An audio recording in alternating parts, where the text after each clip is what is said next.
do have some reports to continue to be. It's now 6 o'clock. I hereby call the Appomattox County Board of Supervisors to order. Please stand for the invocation by Mr. Wolfskill, followed by the Pledge of Allegiance. Heavenly Father, thank you for this time when we can gather together to tend to the business of our county. Father, guide us as stewards of the many blessings you have bestowed on our county and on our county's people. Please grant us the wisdom to practice that stewardship in keeping with your commands. Father, please continue to bless our families, our county, and our nation as we move through these times. In Jesus' holy name we pray. Amen. Pledge allegiance. I pledge allegiance to the flag of the United States of America and to the republic for which it stands, one nation, under God, indivisible, with liberty and justice for all. You can be seated. All right, gentlemen, you've had since Friday to look at the agenda. Is there any additions or changes to the agenda? If not, I'll accept a motion to approve the agenda as submitted. So moved. Reverend Jones has moved to approve the agenda as submitted. Is there a second?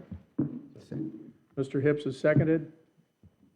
Mr. Simpson, how do you vote? Aye. Mr. Reverend Jones? Aye. Mr. Hips?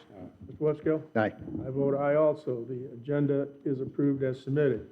First up is the citizen comment period. This time is provided by the board to allow citizens opportunity to address the board on issues of importance to the citizen. No individual citizen shall be permitted to address the board for more than 3 minutes.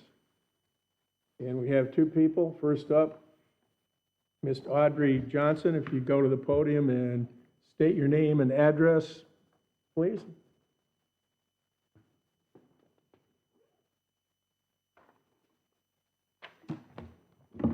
Good evening. My name is Audrey Johnson. I live at 1464 Paradise Road in Concord. I'm here tonight because I'm frustrated with the way citizens are being treated from the Department of Social Services in Appomattox, of course. This isn't just about one mistake. It's a pattern about poor communication, unanswered calls, unanswered emails, and a lack of accountability. Earlier this year, my SNAP benefits were terminated because I was told I failed to renew them. This wasn't true. I completed my renewal on time as soon as I got my renewal in the mail. After almost 2 weeks of repeatedly calling, someone finally answered, and my renewal had simply never been checked. My benefits were restored after almost 2 weeks, and no one explained how it happened or even apologized. Now the same thing has happened with my Medicaid renewal. I again completed it online back in March.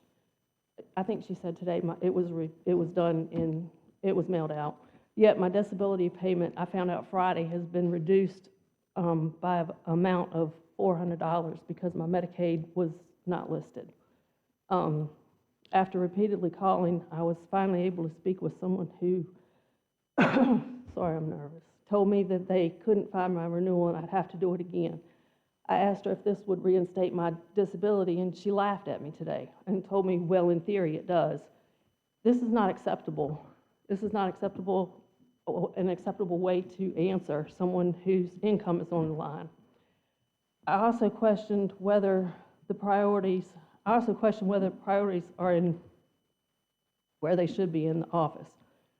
I personally observed employees participating in dressing up activities during work hours and dogs being brought into the office daily.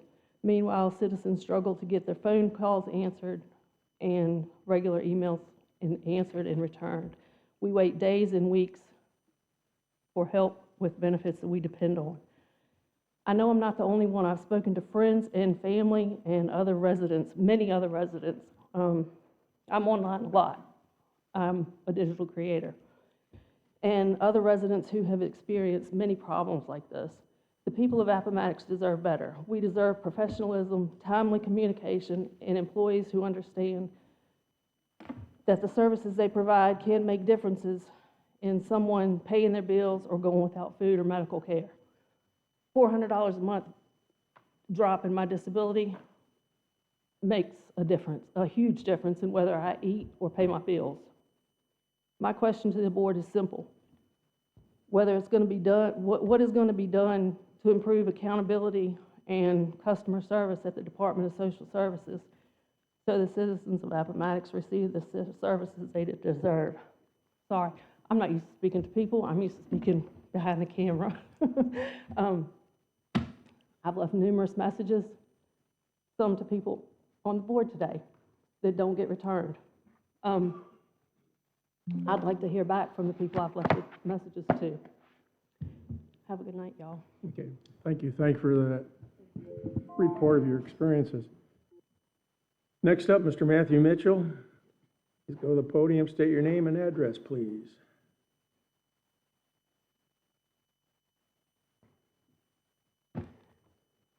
Matthew Mitchell, 9570 Red House Road. Good evening, ladies and gentlemen. And Mr. Hips, shame on you.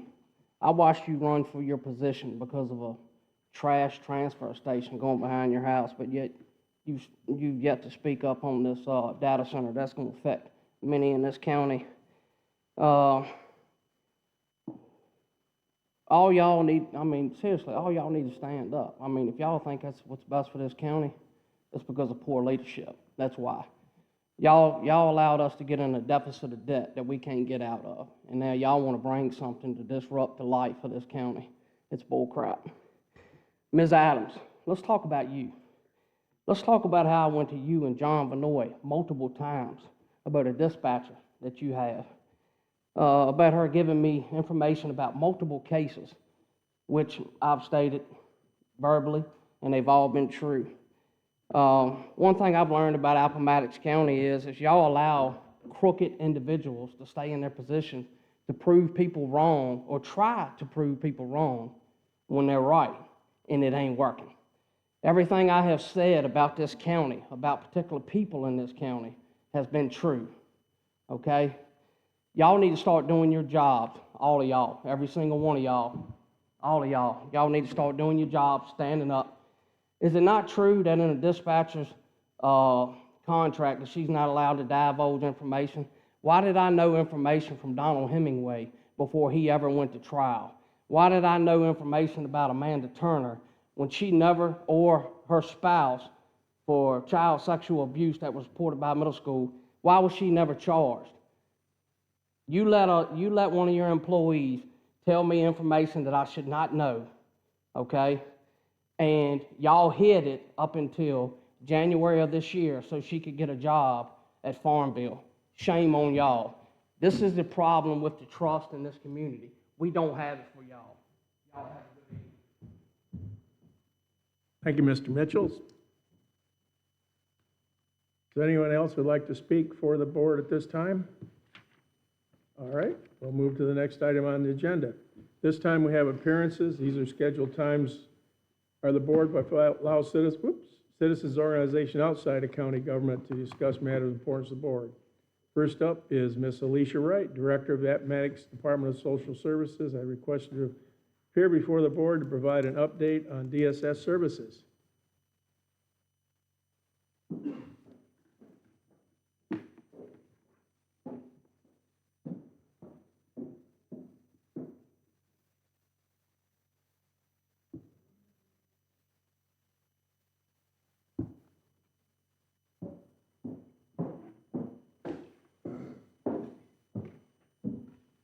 Good evening.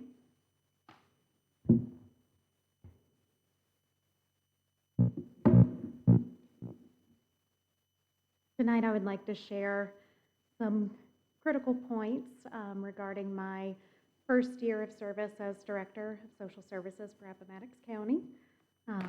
We have noticed improvements in agency operations. Now it goes to say, I believe, that we still have work to do. But where we are currently is vastly different from where we were just 1 year ago. We've successfully rebuilt the agency from a crisis point following a mass staff walkout. When I first began with DSS as director, we had 6 employees. We now have 20. And that improves our ability to work with our community to provide more outreach and to continue to expand on our successes. We have restored an operational infrastructure. We had a long-standing connectivity issue with connecting to our state network, and that has been resolved. It did take nearly a year to resolve, but happy to say that we now have that connectivity available to us. This will help us to boost efficiency and reliability because we now have access to the systems that allow us to do the work for the community. It allows us to access these systems that help us to complete the applications for services that come in, and also to connect to systems for child protective services and adult protective services. We have eliminated a 3-year backlog of child protective investigations, ensuring every impacted family was contacted and assessed. Our CPS first contact of timeliness increased. Last July, we were at 30.8% to now 83%, with multiple months reaching 100%. I would like to include that at times timeliness is not dependent upon the agency. If efforts are made, then that is included in our timeliness. We attempt to see the family at every point within 24 hours currently. CPS referrals closed before the due date surged from 6.3% to now 97.4%, surpassing state benchmarks. Public benefits processing, we are at this point still experiencing some challenges with processing our public benefits timely. However, we did have a consistently high SNAP timeliness report in April and May at 100%. Medicaid timeliness improved, reaching 89.9% in June. This metric does indicate a room for improvement, but that is an overall increase last year of 9% in 1 year. We continue to look at fiscal responsibility and savings for the community, including costs and an annual savings of 87% on some of our operating functions. We've identified and pursued new grant opportunities to expand services for families. We continue to work with our community partners, including our Sheriff's Office, Fire and Rescue, state leaders, and DSS directors across Virginia. And we continue to learn from each other so that we can provide for our community and meet the needs.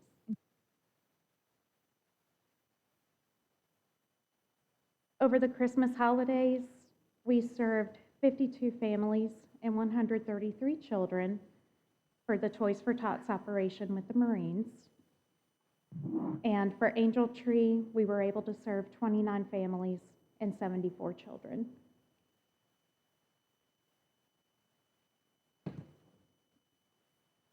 Our monthly foster care visit performance continues to improve. We're still below the target for the state. However, the community should understand the agency is actively working to strengthen this. Our in-residence visits are showing a positive upward trends across the quarter. I've mentioned before at a previous meeting that we are currently in phase 2 of strengthening our operations. This includes employee manuals, standard operating procedures, committees to improve our ability to serve our community internally, outreach, and wellness training. Phase 3 will include optimization and rebranding. We'll look at efficiency, continue to measure outcomes based on our own KPIs as well as the state targets that we're required to meet.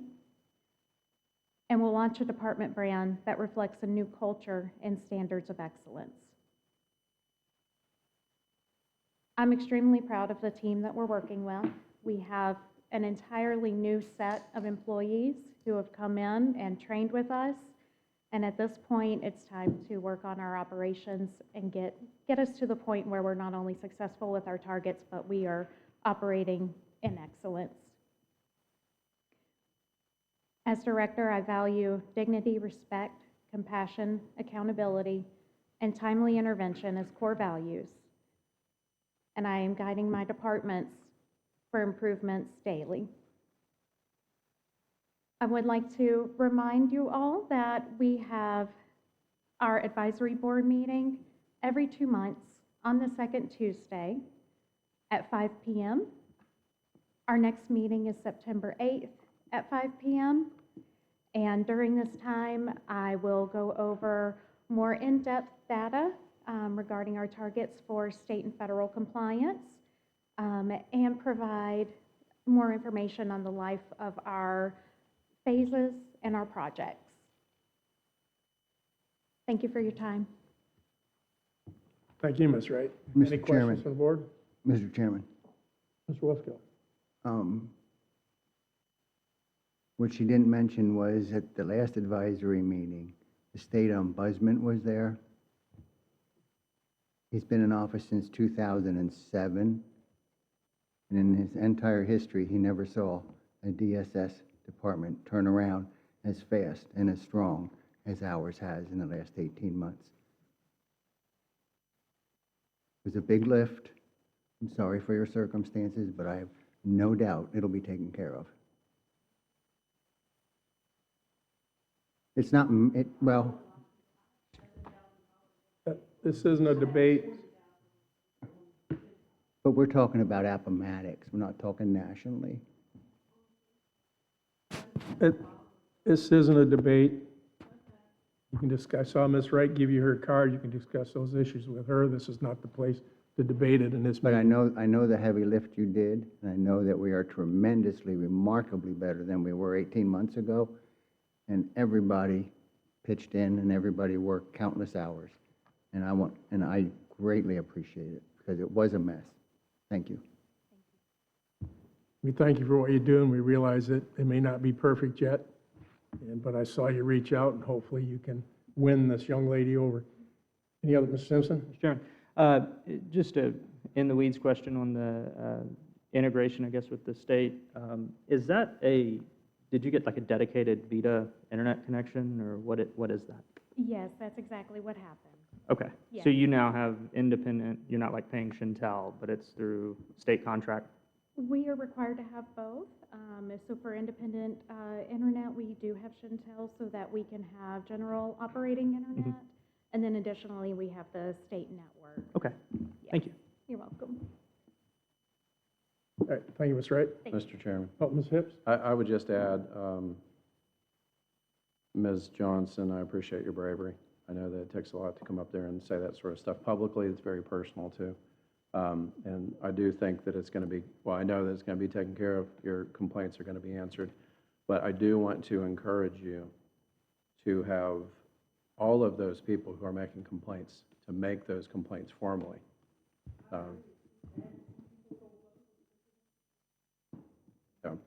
I just, since you're saying that there are other people, we want to hear that, okay? We want to hear from those people. And Ms. Adams, do we still have we used to have well, how would you recommend that they contact? Would you like to be emailed? Okay. All right. And if there's no response to the emails, you can copy the whole board, this board. Thank you. Okay, up next is Mr. Les Pete, Commonwealth Attorney, has requested to appear before the board to discuss FY '27 department salary adjustments. Good evening. What I'm asking for tonight is going to be quick and simple. The board has already approved my office's budget for this coming year. And in that budget, you allocated certain supplement money for positions in the office to bring them on par with similar Commonwealth Attorney's office in the area. We found out in late spring that the grant that finances the part-time prosecutor for the domestic violence and sexual abuse program was increased by the state. They let us know last minute and said, if you want the increase, reapply. So we are reapplied. It's a substantial increase. We were approved. We found out formally that we were approved the first part of June, so last month. Due to that increase, the supplement money that I had on that position to make it marketable and as a part-time prosecutor, I wanted to allocate that money to other positions in the office to bring them up to par with similar positions in the surrounding area, so that I can keep the good people that I have. There's no new money involved. It's just moving money that the board has already approved for the office from one position to appropriate it, if you will, to 3 other positions to bring those positions up. I believe you have copies of the letters that we sent to Human Resources here in the county, Tippy Luckadoo, showing the increase and how much of the increase for the 3 positions. And I was told that because the board had already approved the budget for this coming year, that I had to come before you and ask for you, I guess, permission to reallocate that money to these 3 new positions. Mr. Chairman, Mr. Simpson. I trust our constitutionals. It's not asking for any additional funding. I'll move that we approve the request as presented. Yeah. Ms. Adams, I was going to ask you what the procedure would be for this. Okay. The only reason that Mr. Fleet had to come before the board, it's not in his department budget. There's a separate budget for the victim witness person. So I'm not authorized to move funds between departments. I can only do it if it were in his department. I could do it, but otherwise that's why it had to come before the board. Like he said, there are no new local funds. It's a matter of just moving funds around. You had allocated, it's a part-time grant position that he's speaking about, and you had matched those funds a couple of years ago to make it a full-time position. So it's called the Victim Witness Prosecutor Grant that he's talking about. That's a separate department, that he will be moving those funds from that department into his department. And what I had done is I had taken, when it was full-time, I reallocated some of that money, made that part-time again, because the person who was interested was already part-time as in the same position in another county. So I reapportioned that money to make that part-time. I'll second Mr. All right, motion been made by Mr. Simpson and second by Mr. Hips that Commonwealth Attorney Les Fleet be allowed to transfer those funds as he has submitted a request for. Any other discussion? Mr. Simpson? Aye. Mr. Reverend Jones? Aye. Mr. Hips? Aye. Mr. Whipskill? Aye. I vote aye also. Thank you. And keep Thank up you very much. Keep up the good work. Thank you. All right, next up is Economic Development Kojana Incentives Agreement. Per the attached agreement, please transfer by consent $25,000 from the general fund and appropriate to 8105-6007 special projects in the FY26 operating budget. This is to reimburse the EDA for an annual tax incentive payment to Kojana LLC. The company paid a total of $18,995.76 in 2025 taxes. The agreement states that the board will vote annually for the distribution of the payment. We've been here before, gentlemen. Is there a motion to approve the EDA $25,000 request transfer? So moved. Reverend Jones has moved. We transfer the funds. Is there a second?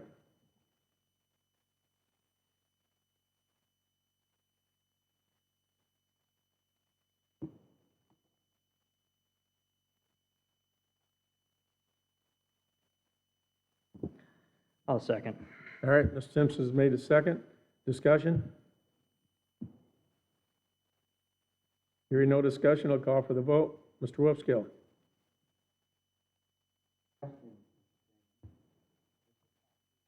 18,000, thank you, 995. Why are we giving them 25,000? Because the agreement, initial agreement, back when the hotel was brought here, the agreement was made 25,000 for a certain amount of years. The way the agreement was written.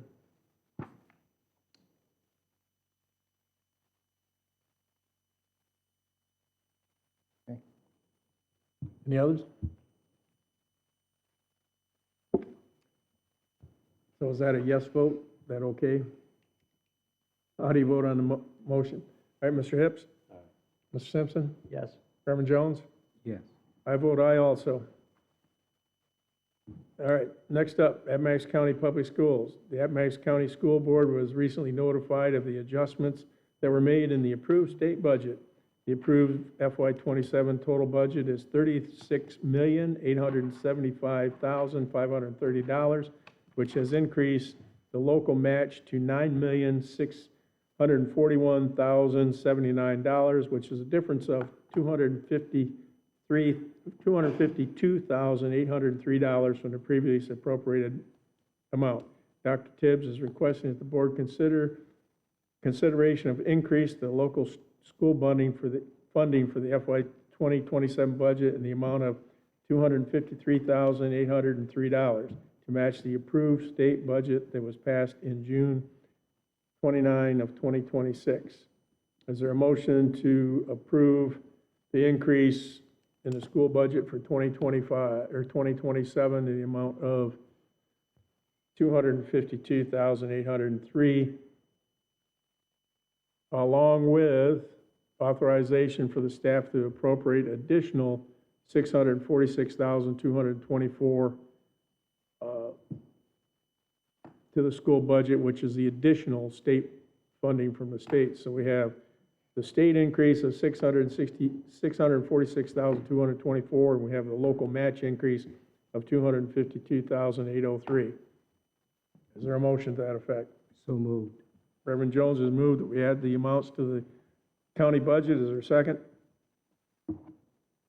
I'll second. Mr. Simpson has seconded. Discussion?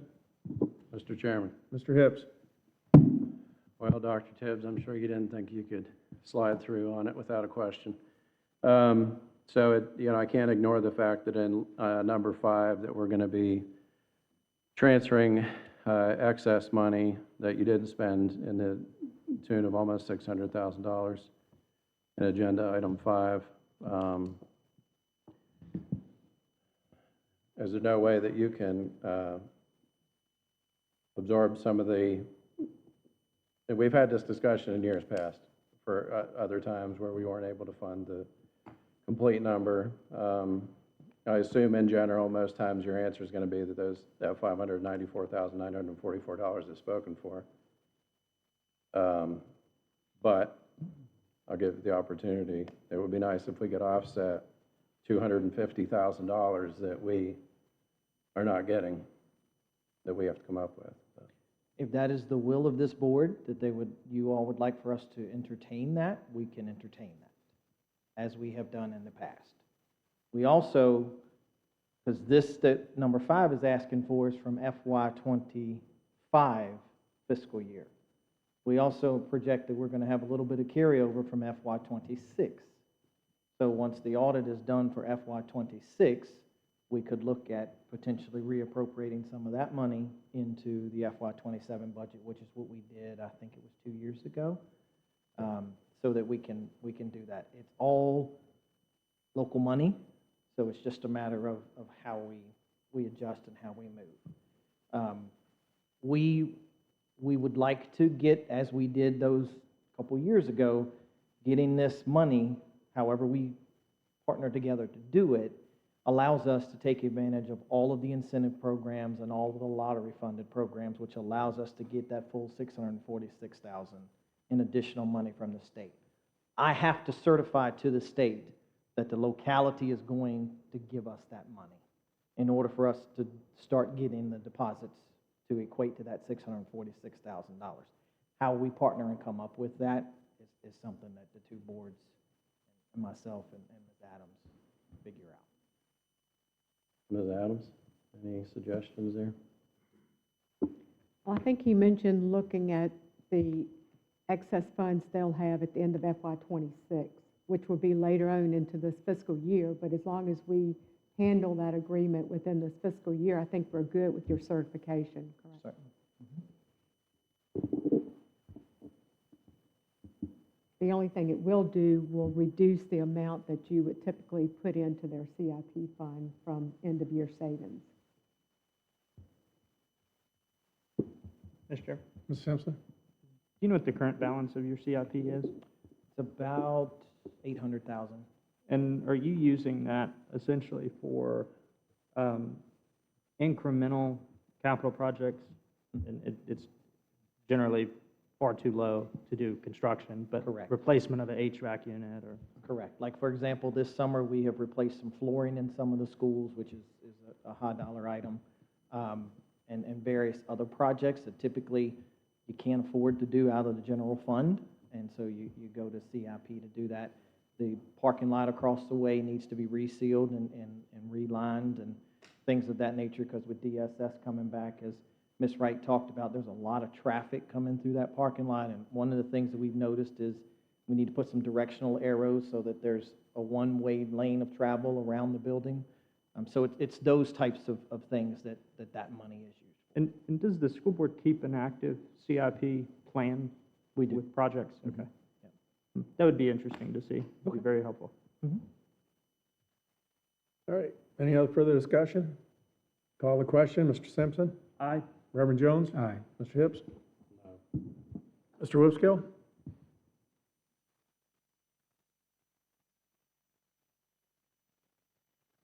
I'm with Mr. Hips. That CIP fund, people don't really understand how that was created so that when the school reached the end of their year, they had money left over, so then it went in that CIP fund.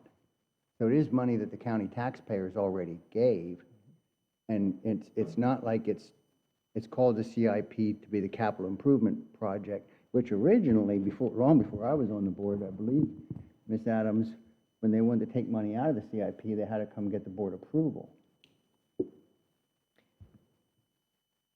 But that doesn't matter.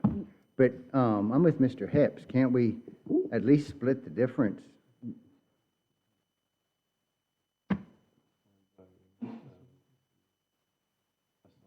Well, gentlemen, as I understand it, what Ms. Adams says, we can vote on this and approve it as it is now, and then when the further state audit comes in later this year, we can then look at moving CIP funds back in to pay us back.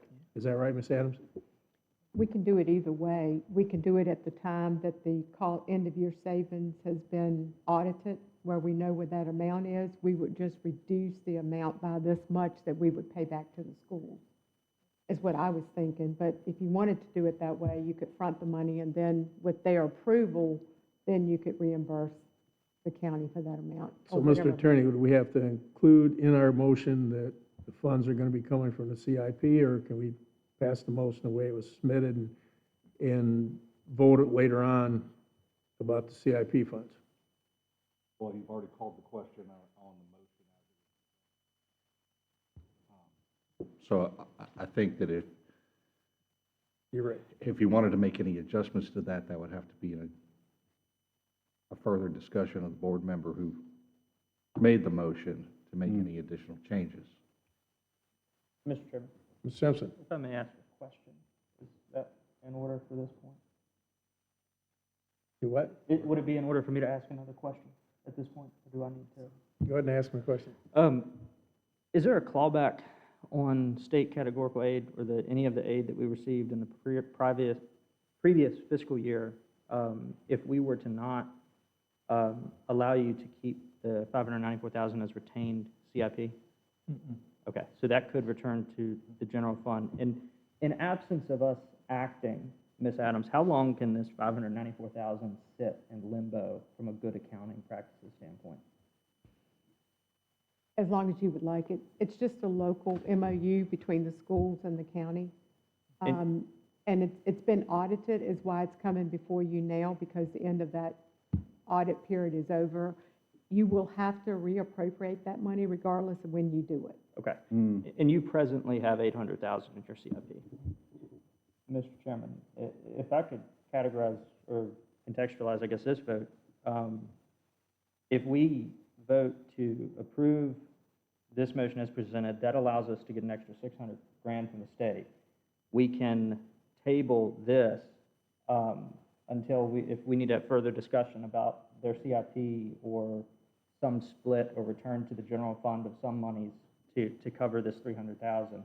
But if we don't approve this 200, basically, what's the timeline you need? I have to do the certification by the end of this month. So if we don't do that tonight, basically, we miss out on another 600 grand in state aid. But I think we can, make it 6 or half a dozen in the next 60 or 90 days. And just so you understand, at the end of the fiscal year, any unspent funds roll into the general fund. So any money that's spent out from the prior year will have to be reappropriated into the new fiscal budget. So right now, it's sitting in our general fund undesignated until we designate it. All right.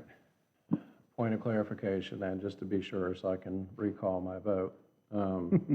We are, my vote in the affirmative, we can still take this out of the CIP, the access funds. Yeah. Yep, at a later date. And what I'm caveating that under is under the language of the motion that was presented.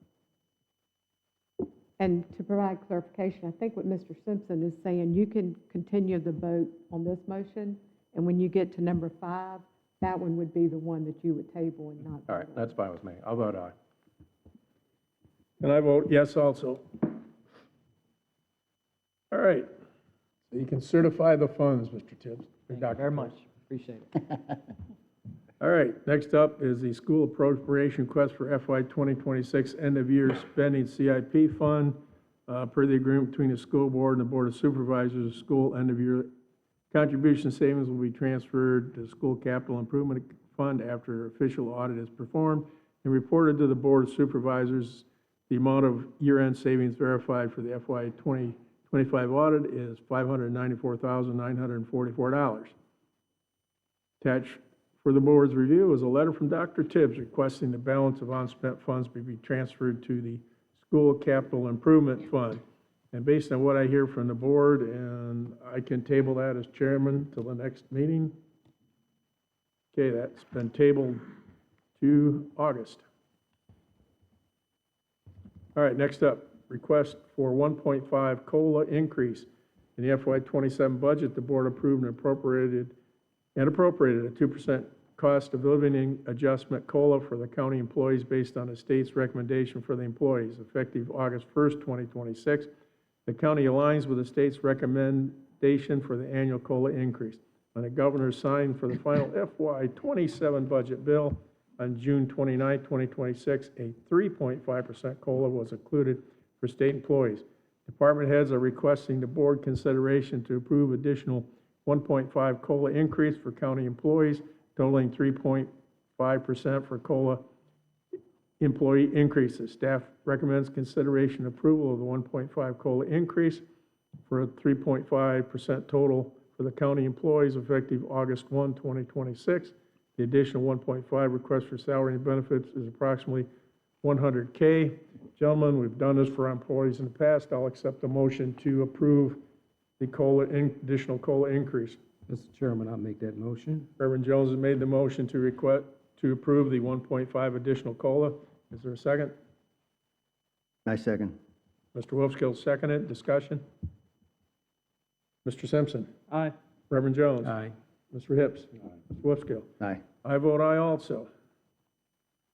All right, next up, Library Director salary request. Attached for review and consideration is a letter from the chair of the J. Robert Jamerson Library Board requesting salary increase for Ms. Cindy Shue, Library Director. Ms. Ford is requesting a salary adjustment of $3,131 to fulfill the terms of Ms. Shue's contract. with the library board post completion of her Master's of Library degree.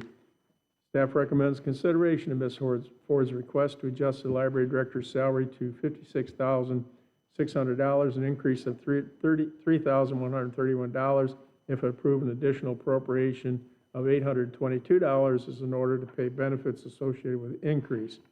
The total appropriation request is $3,953 for the FY '27 library budget.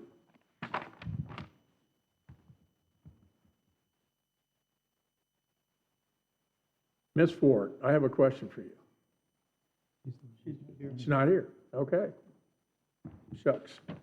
Okay, my question for Ms. Ford was that I was looking at the contract with Ms. Shue, and nowhere in there does it say we were going to pay for her master's degree. And I understand that we have paid out almost $25,000 for her to complete her master's degree. So I was wondering if the library board had been prudent and put a caveat on that, that she had to stay for so many years. Since the last library director that we paid their tuition to, they left shortly after getting their master's degree. Mr. Chairman, Mr. Hips? I would move that we table this until next month pending more information. I agree. Second. And Mr. Chairman? Mr. Simpson? I would point out, since it is courthouse district, I believe, Ms. Ford is currently, her term has expired, so she may not be the point of contact for that. Well, no, so noted. All right, so we'll table the library director's salary request till August. All right, next up, Library Board of Trustees. At the July meeting, the appointment of 2 representatives to the Library Board of Trustees was tabled until August.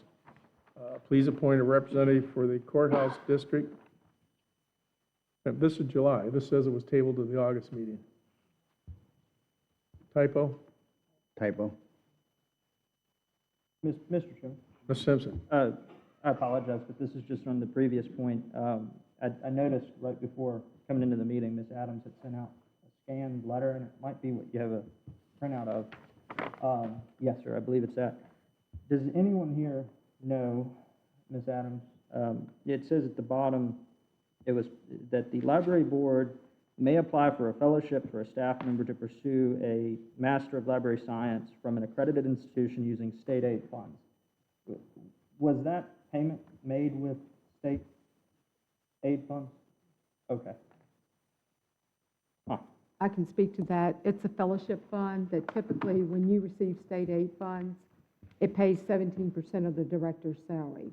So because she did not have her certification, she can apply for the state aid that will assist her in her education to obtain that certification. So the $25,000 that the library board appropriated or reimbursed her for her degree, that's what my understanding is, that was state dedicated or categorical aid for that thing. Like, we couldn't have used it for anything else.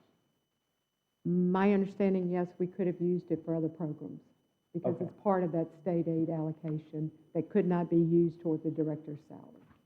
Understood. Thank you. Yeah. All right, so we're back to appointing a representative for the courthouse district for a 4-year term beginning July 1, 2006 and ending on July 30th of 2026. Mr. Chairman. Is there nominations for the courthouse district library board Mr. Chairman. position? Mr. Wolfskill.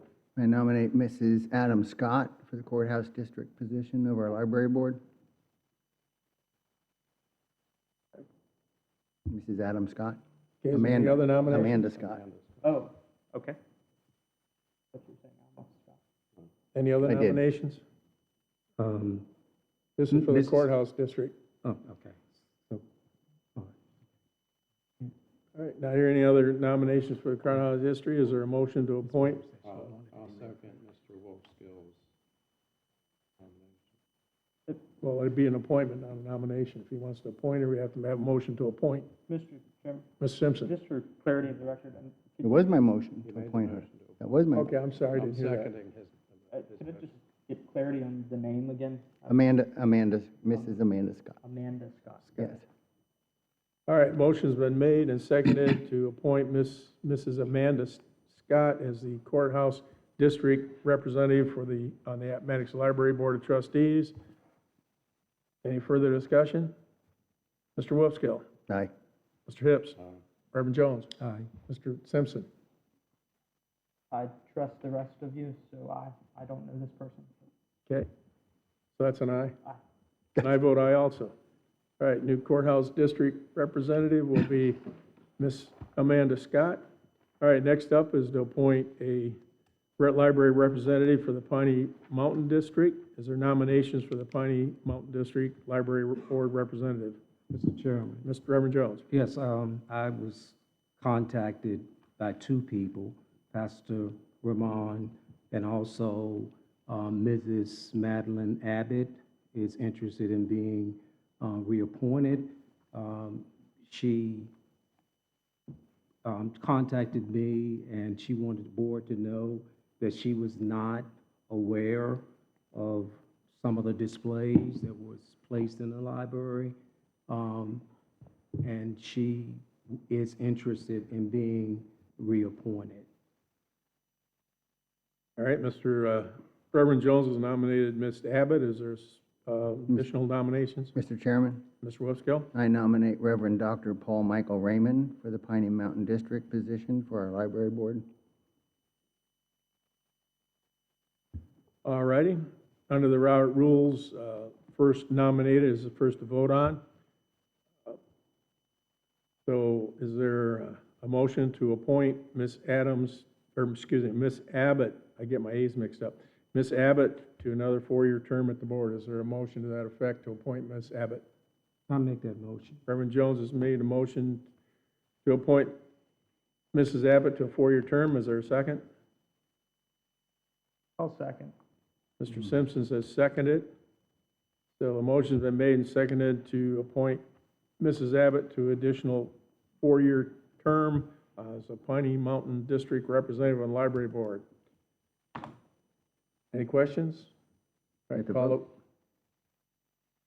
for the vote. Mr. Simpson? Yes. Reverend Jones? Aye. Mr. Wolfskill? No. Mr. Hips? No. And I vote aye also. Vote aye, no, aye. All right, is there a motion to appoint the nominee, Reverend Paul Michael? You said you vote aye also. You meant no. I sure did.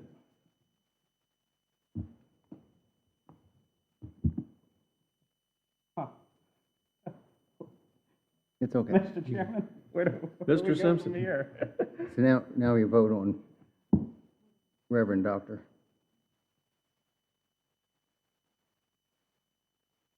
I think we need to at least have the attorney on record, Yeah, give us a cleanup statement there. I'm not clear whether that was an affirmative for Ms. Abbott or a negative for Mrs. Abbott.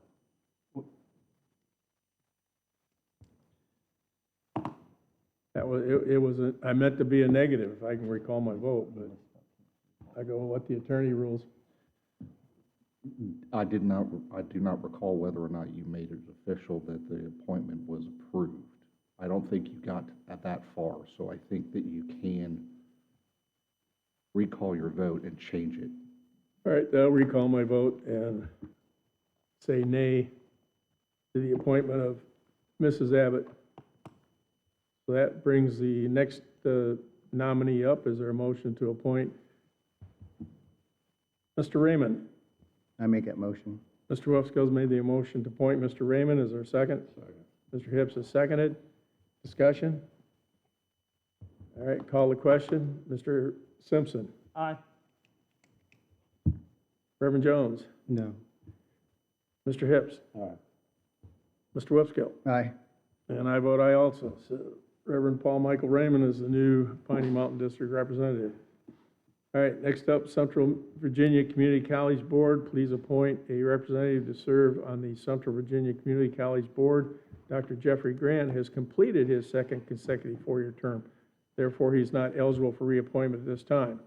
Please note that no elected member of either the General Assembly, Appomattox County Board of Supervisors, or a past full-time employee of the Central Virginia Community College is eligible. Have we come up with any nominees for that position? I know you were talking to somebody, weren't you, Ms. Simpson?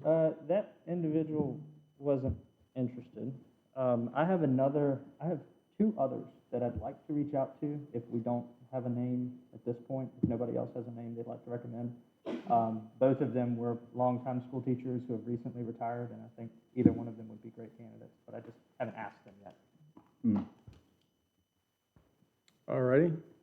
If there aren't any other comments, we'll table that till next month. Thank you. All right, Mr. Hips. Mrs. Adams, when is the commitment for that board? You know? So that we can reach out to people? 4 years. No, I mean, how often are they meeting? Are they, you know, what the commitment is for the person? I believe it's every quarter. They have quarterly meetings. Okay. And I don't remember what Dr. Capps had said about what time that meeting, but I'm thinking it's 4:30. It's hard to ask somebody to participate if you don't know what's required of them. If you could email that information to us, I have somebody in mind also. Thanks. All right, next up, consent agenda. Consent agenda includes approval of all bills, minutes, supplemental appropriations, line item transfers, and fund transfers. Any item on the consent agenda shall be removed from the consent agenda at the request of any board member prior to the vote on the consent agenda. Items removed from the consent agenda shall be considered by the board individually in order in which they were removed from the consent agenda immediately following consideration of consent agenda. Is there any changes or removal from the consent agenda? If not, I'll take a motion to approve as submitted. I'll motion to approve is submitted. Would a comment or a question about it be appropriate at this point or after we vote? After the second. All right, Mr. Simpson's moved to approve the consent agenda as submitted. Is there a second? Second. All right, been seconded by both Reverend Jones and Mr. Hips. All right, discussion. Yes. Question time, Mr. Simpson. Ms. Adams, just two requests or questions about feasibility. It looks like when we do, I don't know if they're ACHs or just bill paychecks or something, regardless of vendor, they show up as Bank of America. Bank of America is their credit card. Is there a way that's feasible in our accounting system to actually see the vendor? Do we categorize against that? Not when, because we pay, who we're paying is Bank of America. So in our system, it just has the account code, so we can, on your sheet of invoices, you can see which department it was coded to. Now, if you want to know the vendors, we could, I'm not sure how we just track don't it. currently track that. Okay, understood. And then the other piece, and I'm happy to, if any other board members interested, you know, to do this as a small group or what have you, but, you know, we spent a lot of money on a new round of IT equipment, almost $100,000, or it looks like over $100,000 between CX Tech, Network Craze, and Pamlic Inc. I would just appreciate meeting with IT staff and learning about what each component is and what will be recurring costs versus one-time costs, if that's reasonable. Is that request to me? I'm sorry. Yeah, would that be possible to schedule in the next month or so? And Yeah, I'll coordinate that with the IT staff. if any other board member would like to come. That's your better than me. All righty. Call the question. Mr. Simpson. Aye. Mr. Reverend Jones. Aye. Mr. Hips. Aye. Mr. Westkill. I vote aye also to approve the consent agenda. All right. Attorney's report. I have nothing at this time. All right. Administration report, Ms. Adams. Yes, sir, fellow board members. Basically, I have 6 pages of departmental data. I will not review all 6 pages. If you have questions, you can reach out to me. There are a couple of things I would like to comment on.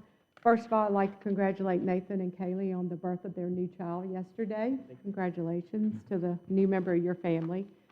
Also, it isn't typical that I try to resolve any issues, but there was something earlier stated during citizen comment, and I do have facts surrounding those comments that if you will allow me, I will review those. First of all, Mr. Mitchell had mentioned that he had met with me on several occasions. I've never met with him face-to-face. The only time I've ever met him is in this boardroom. Also, he mentioned Mr. Vanoy. He had requested to meet with him, but the request to meet with us was based on an employee who had a restraining order. So it wasn't only employee matters, but it was legal matters. So we asked Mr. Vanoy asked the sheriff to investigate, and if there were any findings, to bring it back to us so that we could address it with the employee. Also, to my knowledge, there were no findings that was anything that we would be able to address with the employee. But Mr. Vanoy also said that anything related to anybody's cases, the dispatchers do not have that information, and they do not view it. So there would be no way, unless a dispatcher heard it through a rumor mill, that anything occurred with any cases in the county. Basically, they record dispatch calls. So, and as we all know, those dispatch sheets are public records, so anybody can have access to that information. And if you have any further questions on that or something that you feel like that we should have done differently, I'll be happy to entertain that at any given time. Any further questions from Ms. Adams? Yes. And also attached is, for information, is the Sand Anderson delinquent tax status report. And now it's time for supervisor concerns. Mr. Simpson. One, I call it a win. I think it's pretty cool. I sent out an email to the board. We did get the digitized minutes back to 1892 in around the July 4th holiday. I've obtained a copy from Ace and went through and made just like compressed versions so you can actually go through it because the images we got are kind of huge. So it's neat to peruse through. We just have to make a decision. I know we had all talked in email about putting them publicly on the website, but just wanted to make sure that was still the intent to put it out there, and if so, we can ask staff to do that.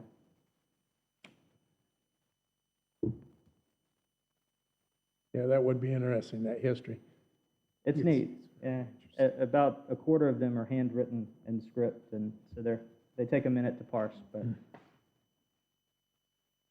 Herman Jones, any concerns? No concerns. I'd like to thank Mr. Simpson for his historical interests because I use it all the time.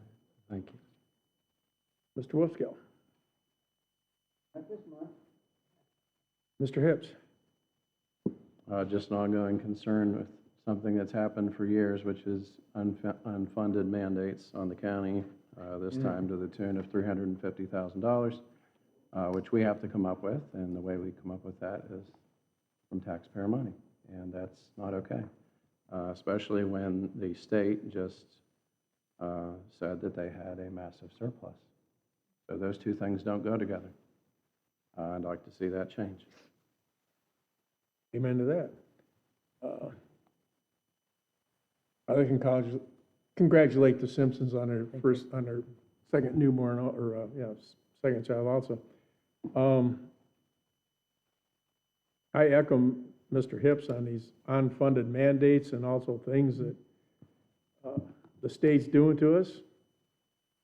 If I read it right, under their new housing mandate that they put down to us, the people out there in Falling River Country Club enjoying their homes could be forced to accept a single-wide pre-built on an empty lot next to them, next to their $600,000 home.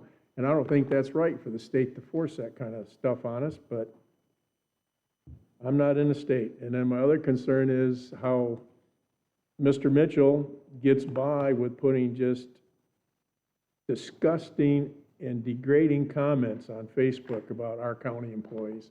And he's got 1,800 subscribers, and I think if people would just step up and say, hey, I don't want to hear that crap anymore, and quit subscribing to him, maybe he'd go away. But for some reason, our society just lives on that stuff. But that's my final comment. And now, is there a motion to go into closed session? Attorney?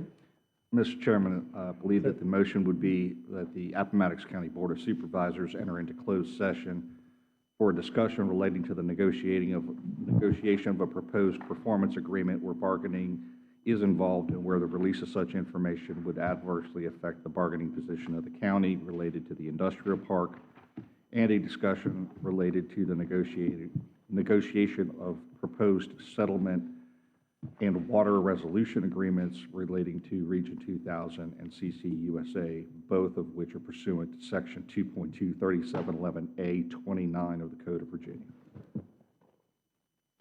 All right. Somebody got to make that motion as read? So moved. All right, Mr. Wolfskill's made the motion, Reverend Jones seconded. We're going to move out of here. The rest of you want to sit there and converse, and that's fine.